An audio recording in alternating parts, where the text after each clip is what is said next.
Greenland natural farm पर आप सभी का स्वागत है। मैं हरिओम जाट।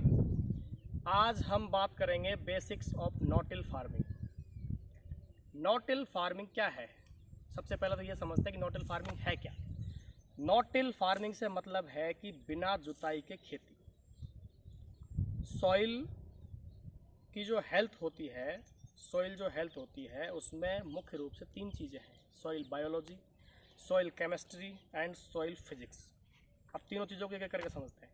सॉइल बायोलॉजी से मतलब है कि जो ये मिट्टी है इसके अंदर एक जीवों का एक संसार है, अंदर भी बाहर भी पूरा ये एक जीवों का संसार इसके अंदर रहता है और उस संसार को अपने को बना के रखना है। जितना ज़्यादा इसमें होगा उतना ज़्यादा इसमें पोरोसिटी होगी, उतना ज़्यादा इसकी कंडीशनिंग होगी, उतनी ज़्यादा ये जो सॉइल है वो पोरस होगी, कंडीशनिंग अच्छी होगी, तो इसको अपन बोलेंगे कि बहुत अच्छी मिट्टी है। दूसरा होता है सॉइल फिजिक्स। सॉइल फिजिक्स से मतलब है सॉइल की जो कितना अपन ने इसको, जैसे मान लो इक्विपमेंट को अपन डिग कर रहे हैं ऐसे, और ये ऐसे ही अपने आप नीचे अंदर चला जा रहा है, तो ये इसका मतलब इसकी कंडीशनिंग अच्छी है। ये बहुत पोरस है, इसमें अलग अलग कण के रूप में अपन देखेंगे, बहुत भुरभुरी मिट्टी इसको बोलेंगे, तो इसका मतलब सॉइल की फिजिक्स अच्छी है।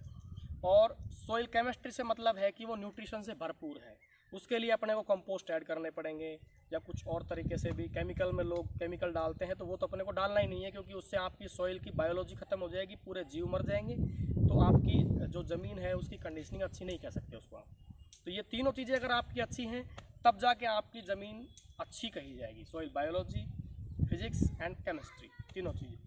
तो अभी नो-टिल फार्मिंग में हम यही करते हैं, कोई जुताई नहीं करते हैं। जुताई जैसा ज़मीन है उसको वैसा ही रखते हैं, उसको डिस्टर्ब नहीं करते।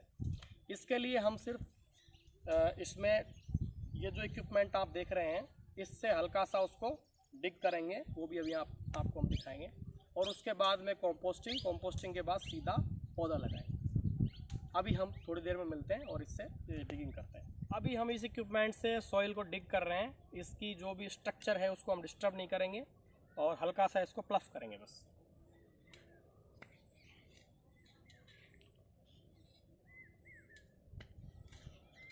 बहुत ही सिंपल है।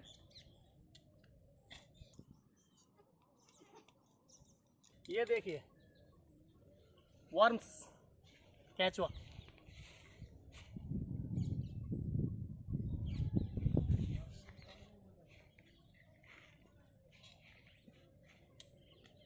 अगर इस तरह से केंचुए आपकी ज़मीन में दिख रहे हैं तो आप बहुत लकी हैं और आपकी ज़मीन बहुत ही अच्छी है।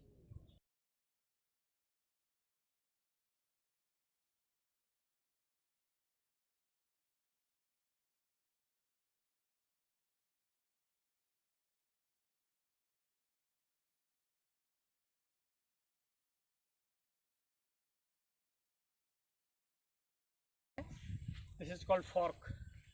तो ये जो प्रक्रिया थी ये फॉर्किंग थी। फॉर्किंग हम कर चुके हैं। अभी इसमें अपन कंपोस्टिंग करेंगे उसका भी।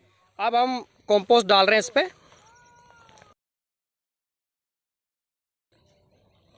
और इस तरह से पूरे बेड पे हमको कंपोस्ट डालना है।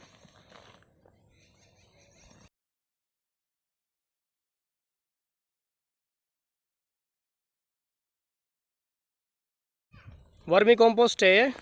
वर्मी कंपोस्ट का फ़ायदा ये भी रहता है कि आपके दीमक आती ही नहीं है। वर्मी कंपोस्ट ना आपको कोई फंगस की दवाई देनी है, ना कोई दीमक की देनी है, आपको कुछ नहीं देना है, पूरा नेचुरल करना है। इस तरह से पूरे बेड पे हम डाल देंगे। अभी हम कंपोस्ट इस पे डाल दिया है और अभी हम इसका जो कंपोस्ट है उसको इस इक्विपमेंट से स्प्रेड करेंगे, और उसके बाद में फिर इस पर हम जो बीज लगाना है या पौध लगाने है वो लगाएंगे। इस तरह से इसको फैला दें।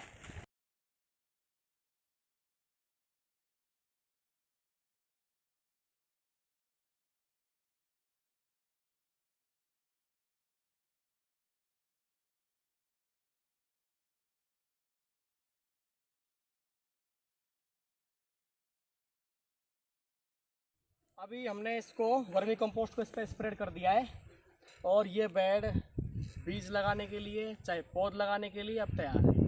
इसमें कुछ नहीं करना है अपने को, हल्का सा बीज लगाना है तो डिग करके और लगा देंगे, पौध लगाना है तो सीधा लगा देंगे। और ये जो बेड्स हमने बनाए हैं ये परमानेंट बेड्स हैं, और ये जो वॉकवेज में हमने जो डाला हुआ है, ये जो लकड़ी है उसका बुरादा है, लकड़ी का जो चिप्स निकलता है हम देखिए उसका बुरादा है।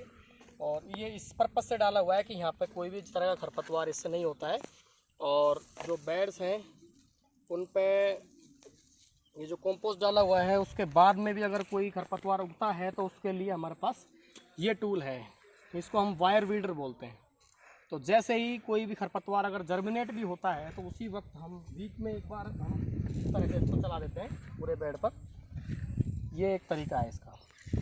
तो जर्मिनेशन के टाइम ही वो जो खरपतवार है वो उखड़ जाता है। बहुत ही सिंपल है और एक आदमी आराम से इसको बहुत सारे कवर कर सकता है इससे।